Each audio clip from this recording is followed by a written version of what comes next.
आज हिंदी कहानी सीरीज में मुंशी प्रेमचंद की प्रसिद्ध कहानी आत्माराम इस प्रकार है।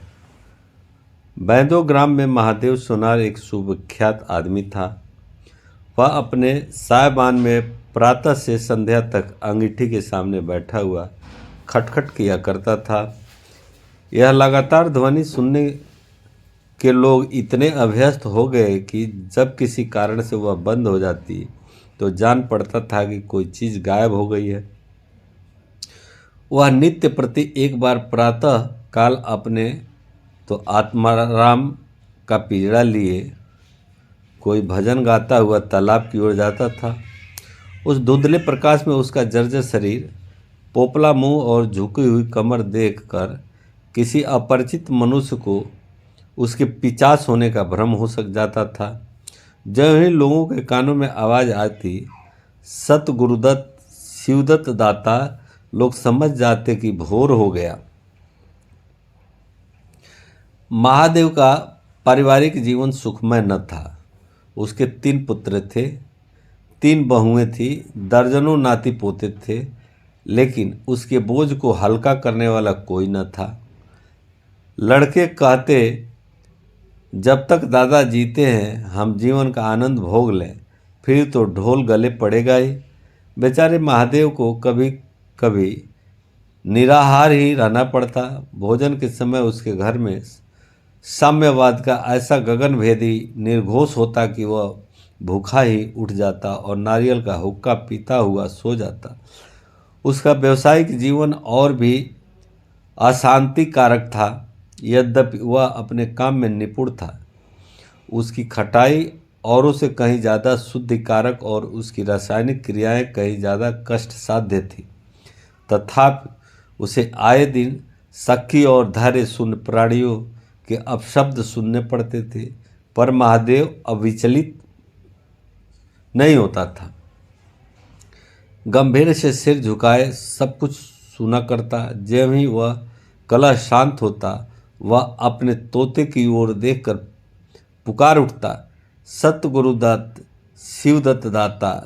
इस मंत्र के जपते ही उसके चित्त को पूर्ण शांति प्राप्त हो जाती। एक दिन संजोगवश किसी लड़के ने पिंजड़े का द्वार खोल दिया।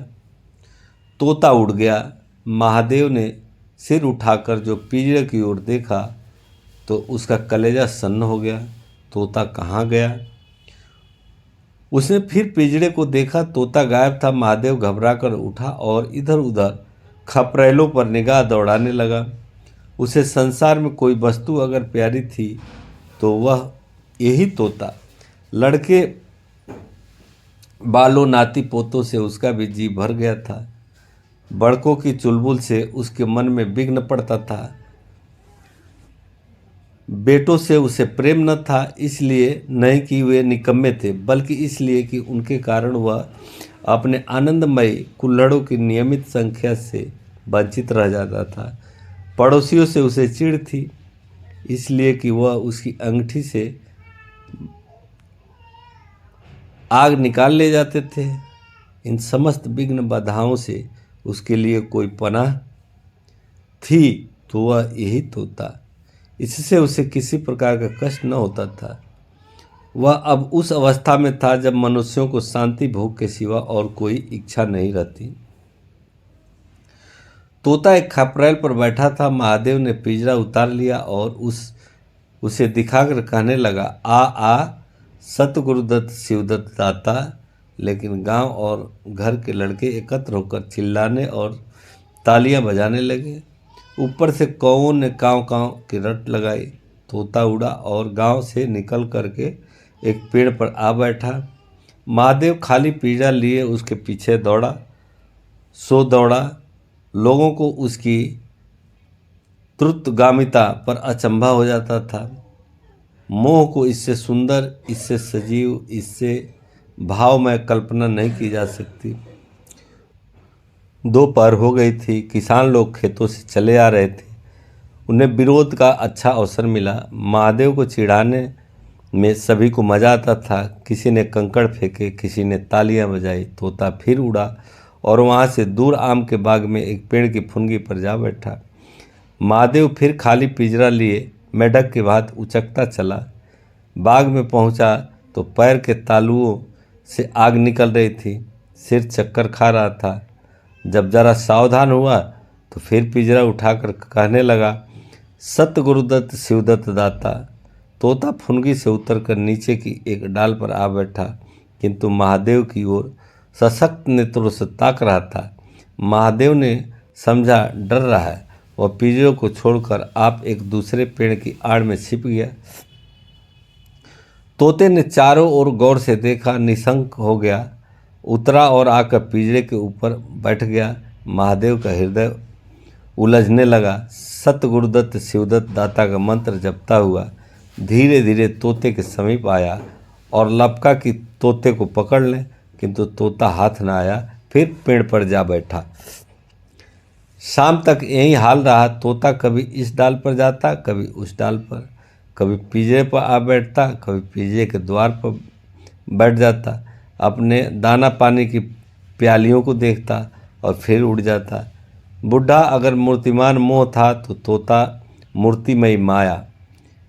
यहाँ तक कि शाम हो गई। माया और मोह का यह संग्राम अंधकार में विलीन हो गया।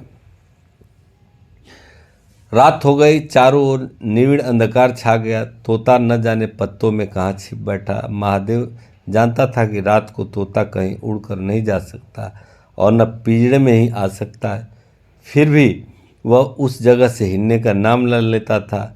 आज उसने दिन भर कुछ नहीं खाया। रात के भोजन का समय भी निकल गया। पानी की एक बूंद भी उसके कंठ में न गई, लेकिन उसे न भूख थी न प्यास। तोते के बिना उसे अपना जीवन निस्सार, शुष्क और सूना जान पड़ता था। वह दिन रात काम करता था इसलिए कि यह उसकी अतः प्रेरणा थी। जीवन के और काम इसलिए करता था कि आदत थी। इन कामों में उसे अपनी सजीवता का लेश मात्र भी ज्ञान न होता था। तोता ही वह वस्तु था जो उसे चेतना को याद दिलाता था। उसका हाथ से जाना जीव का देह त्याग करना था। महादेव दिन भर भूखा प्यासा थका मादा रहकर झपकियाँ ले लेता था, किंतु एक क्षण में फिर चौंकर आंखें खोल देता और उस विस्तृत अंधकार में उसकी आवाज़ सुनाई देती, सत गुरुदत्त शिवदत्त दाता। आधी रात गुजर गई थी। सहसा वह कोई आहट पाकर चौंक कर देखा। एक दूसरे वृक्ष के नीचे एक धुंधला दीपक जल रहा है और कई आदमी बैठे हुए आपस में कुछ बातें कर रहे हैं। वे सब चीलम पी रहे थे। तंबाकू की महक ने उसे अधीर कर दिया। उच्च स्वर से बोला, सत गुरुदत्त शिवदत्त दाता। और उन आदमियों की ओर चीलम पीने वाला चला, किंतु जिस प्रकार बंदूक की आवाज़ सुनते ही हिरन भाग जाते हैं, उसी प्रकार उसे आते देख वे सब के सब उठकर भागे। कोई इधर भागा, कोई उधर भागा। महादेव चिल्लाने लगा, ठहरो ठहरो। एकाध उसे ध्यान आ गया कि ये सब चोर हैं। वह जोर से चिल्ला उठा, चोर चोर, पकड़ो पकड़ो। चोरों ने पीछे फिरकर भी न देखा। महादेव दीपक के पास गया तो उसे एक कलसा रखा हुआ मिला। मोर्चे से काला हो रहा था। महादेव का हृदय उछलने लगा। उसने कलसे में हाथ डाला तो मोहरें थी। उसने एक मोहर बाहर निकाली और दीपक के उजाले में देखा, हाँ मोहरें थी। उसने तुरंत कलसा उठा लिया, दीपक बुझा दिया और पेड़ के नीचे छिपकर बैठा रहा। साहस से चोर बन गया। उसे फिर शंका हुई, ऐसा न हो चोर लौट आए और मुझे अकेला देखकर मोहरें छीन लें। उसने कुछ मोहरें कमर में बांधी, फिर एक सूखी लकड़ी से जमीन की मिट्टी हटाकर गड्ढे बनाए और उन्हें मोहरों से भरकर मिट्टी से ढक दिया। महादेव के अंतर नेत्रों के सामने अब एक दूसरा ही जगत था, चिंताओं और कल्पनाओं से परिपूर्ण। यद्यप अभी कोष के हाथ से निकल जाने का भय था, पर अभिलाषाओं ने अपना काम शुरू कर दिया।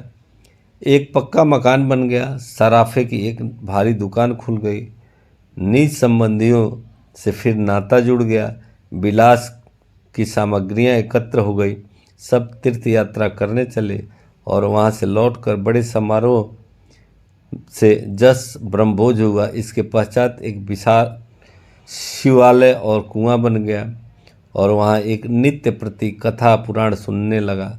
साधु संतों का सादर सत्कार होने लगा।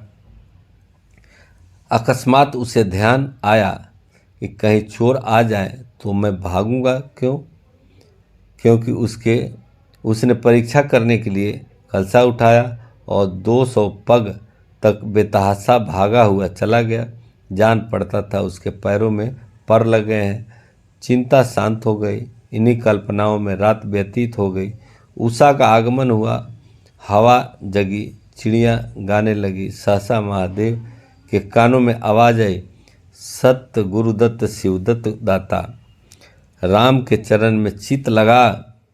यह बोल महादेव के जीवा पर रहता था। दिन में सहस्त्रों ही बार ये शब्द उसके मुख से निकलते थे, पर उसका धार्मिक भाव कभी उसके अंतःकरण को स्पर्श न करता था।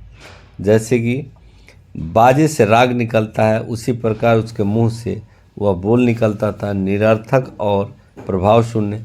तब उसका हृदय रूपी वृक्ष पत्र पल्लव विहीन था। यह निर्मल वायु उसे गुंजारित न कर सकती थी, पर अब उस वृक्ष में कोपले और शाखाएं निकल आई थी। इस वायु प्रवाह से झूम उठा, गुंजित हो गया। अरुणोदय का समय था। प्रकृति एक अनुरागमय प्रकाश में डूबी हुई थी।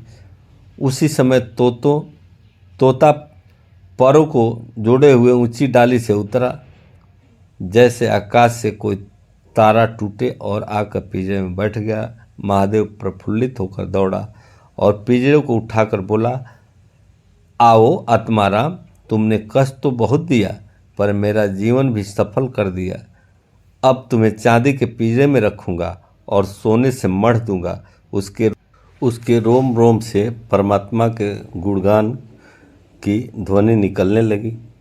प्रभु, तुम कितने दयावान हो, यह तुम्हारा असीम वात्सल्य है। नहीं तो मुझ जैसे पापी पतित प्राणी कब इस कृपा के योग्य था। इन पवित्र भावों से उसकी आत्मा विह्वल हो गई। वह अनुरक्त होकर कह उठा, सत गुरुदत्त शिवदत्त दाता, राम के चरण में चित लगा। उसने एक हाथ में पिंजरा लटकाया, बगल में कलसा दबाया और घर चला। महादेव घर पहुंचा। लो, अभी कुछ अंधेरा था। रास्ते में एक कुत्ते के सिवा और किसी से भेंट न हुई और कुत्ते को मोहरों से विशेष प्रेम नहीं होता। उसने कलसे को एक नाद में छिपा दिया और उसे कोयले से अच्छी तरह ढककर अपनी कोठरी में रख आया। जब दिन निकल आया तो वह सीधे पुरोहित जी के घर पहुंचा। पुरोहित जी पूजा पर बैठे सोच रहे थे। कल ही मुकदमा की पेशी है और अभी तक हाथ में कौड़ी भी नहीं। जजमानों में कोई सांस भी नहीं लेता। इतने में महादेव ने पहुंचा कि पंडित जी ने मुंह फेर लिया। यह अमंगल मूर्ति कहाँ से आ पहुंची, मालूम नहीं दाना भी मयस्सर होगा कि नहीं। रुष्ट होकर पूछा, क्या है जी, क्या कहते हो? जानते नहीं, हम इस समय पूजा पर रहते हैं। महादेव ने कहा, महाराज, आज मेरे यहाँ सत्यनारायण की कथा है। पुरोहित जी विस्मित हो गए। कानों पर विश्वास न हुआ। महादेव के घर कथा का होना उतना ही असाधारण घटना थी जितनी अपने घर से किसी भिखारी के लिए भीख निकालना। पूछा, आज क्या है? महादेव बोला, कुछ नहीं, ऐसी ही इच्छा हुई कि आज भगवान की कथा सुन लो। प्रभात से ही तैयारी होने लगी। वैदों और अन्य निकटवर्ती गांवों में सुपाड़ी फिरी। कथा के उपरांत भोज का भी न्योता था। जो सुनता आश्चर्य करता, यह आज रेत में दूब कैसे जमे।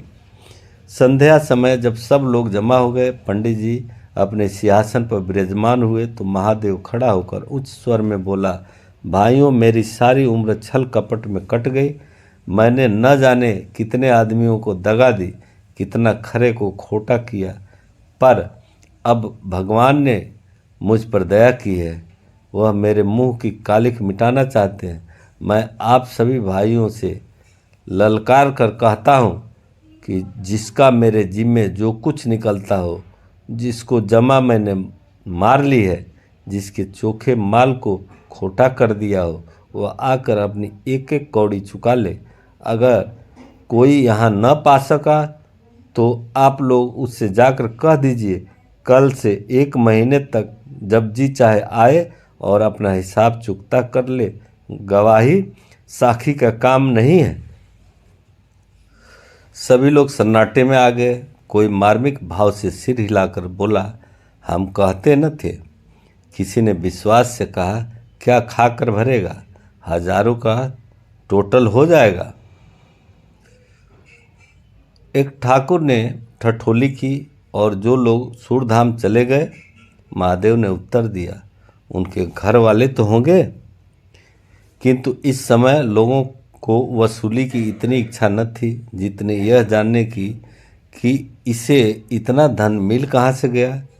किसी को महादेव के पास आने का साहस न हुआ। देहात के आदमी थे, गड़े मुर्दे उखाड़ना क्या जाने। फिर प्राय लोगों को याद भी न था कि उसे महादेव से क्या पाना है, और ऐसे पवित्र अवसर पर भूल चूक हो जाने का भय उनका मुंह बंद कर दिए हुए था। सबसे बड़ी बात यह थी कि महादेव की साधुता ने उन्हें वशीभूत कर लिया था। अचानक पुरोहित जी बोले, तुम्हें याद है मैंने एक कंठा बनाने के लिए सोना दिया था और तुमने कई मासे तौल में उड़ा दिए थे।